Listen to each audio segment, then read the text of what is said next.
से बचाना होगा, बचाना होगा, बचाना होगा, स्वर्गीय जनता को कुत्ता बंदरों से बचाना होगा। बचाना होगा, बचाना होगा। कुत्ते बंदरों का आतंक नहीं सहेंगे, नहीं सहेंगे, नहीं सहेंगे। शिमला नागरिक समाज जिंदाबाद, जिंदाबाद, जिंदाबाद। हमारा आज दोबारा इसलिए आने का रखा है कि क्योंकि आज एमसी का हाउस है और एमसी के हाउस में आज शिमला नागरिक सभा इस डिमांड चार्टर को जो हम चाह रहे हैं कि शहर में कुत्ते और बिल्लियों पे जो है, जो इनके बाइट्स का नंबर है वो बढ़ता जा रहा है। एमसी आज अपने हाउस में कोई ना कोई दिशा इसमें दे, क्योंकि सारा इश्यू जो है अल्टीमेटली एमसी ने इसको सॉल्व करना है। और उम्मीद है कि आज हमारे समरिल के काउंसलर हैं गुरिंदर ठाकुर जी, वो इसको पॉइंट ऑफ ऑर्डर में इशू को एमसी के हाउस में उठा रहे हैं। और हमारी कोशिश है कि जितने भी काउंसलर आज इस मीटिंग में जाएंगे उसको उनको भी मेमोरेंडम हम दे रहे हैं, सो दैट कि जो वो ये इशू किसी पर्टिकुलर आदमी का नहीं है, ये सारे शहर का इशू है। सारे के सारे काउंसलर चाहे कांग्रेस के हैं, बीजेपी के, चाहे कम्युनिस्ट पार्टी के हैं, वो इसी को हाउस में उठाए और एक साझी डिसीजन इस पे ले, सो दैट कि शहर के अंदर जितने भी ये जो बाइट्स के केसेस हो रहे हैं, चाहे कुत्ते हैं, चाहे बिल्लियां हैं, चाहे ये इवन कैट बाइट्स ऑल्सो, रिपन से जो हमने जनवरी से अगस्त का इशू लिया है, उसमें डाटा लिया है, उसके मुताबिक 200 से ऊपर तो कैट बाइट्स भी हो रहे हैं। तो ये सारा बड़ा गंभीर इशू है और इस इशू को निवारण के लिए शिमला के शहर के नागरिक सभा सबके साथ सहयोग देते हुए इस इशू का इसका निवारण चाहती है।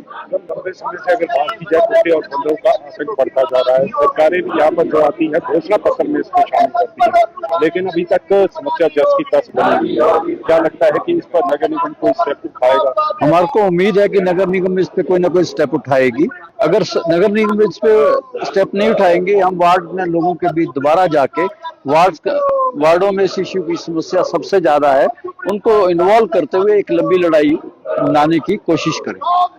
हमारा आज दोबारा इसलिए आने का रखा है कि क्योंकि आज एमसी का हाउस है और एमसी के हाउस में आज शिमला नागरिक सभा इस डिमांड चार्टर को जो हम चाह रहे हैं कि शहर में कुत्ते और बिल्लियों पे जो है, जो इनके बाइट्स का नंबर है वो बढ़ता जा रहा है। एमसी आज अपने हाउस में कोई ना कोई दिशा इसमें दे, क्योंकि सारा इश्यू जो है अल्टीमेटली एमसी ने इसको सॉल्व करना है।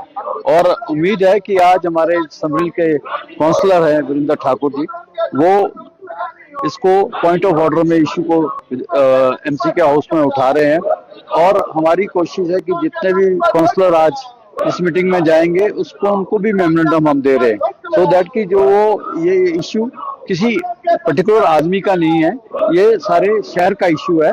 सारे के सारे काउंसलर चाहे कांग्रेस के हैं, बीजेपी के, चाहे कम्युनिस्ट पार्टी के हैं, वो इसी को हाउस में उठाए और एक साझी डिसीजन इस पे ले, सो दैट कि शहर के अंदर जितने भी ये जो बाइट्स के केसेस हो रहे हैं, चाहे कुत्ते हैं, चाहे बिल्लियां हैं, चाहे ये इवन कैट बाइट्स ऑल्सो, रिपन से जो हमने जनवरी से अगस्त का इशू लिया है, उसमें डाटा लिया है, उसके मुताबिक 200 से ऊपर तो कैट बाइट्स भी हो रहे हैं। तो ये सारा बड़ा गंभीर इशू है और इस इशू को निवारण के लिए शिमला के शहर के नागरिक सभा सबके साथ सहयोग देते हुए इस इशू का इसका निवारण चाहती है। लंबे समय से अगर बात की जाए कुत्ते और बंदरों का आतंक बढ़ता जा रहा है, सरकारें भी यहाँ पर जो आती है घोषणा पत्र में इसको शामिल करती है, लेकिन अभी तक समस्या जस की तस बनी हुई है। क्या लगता है कि इस पर नगर निगम कोई स्टेप उठाएगा? हमारे को उम्मीद है कि नगर निगम इस पे कोई ना कोई स्टेप उठाएगी। अगर नगर निगम इस पे स्टेप नहीं उठाएंगे, हम वार्ड में लोगों के बीच दोबारा जाके वार्डों में इस इशू की समस्या सबसे ज्यादा है, उनको इन्वॉल्व करते हुए एक लंबी लड़ाई लाने की कोशिश करें।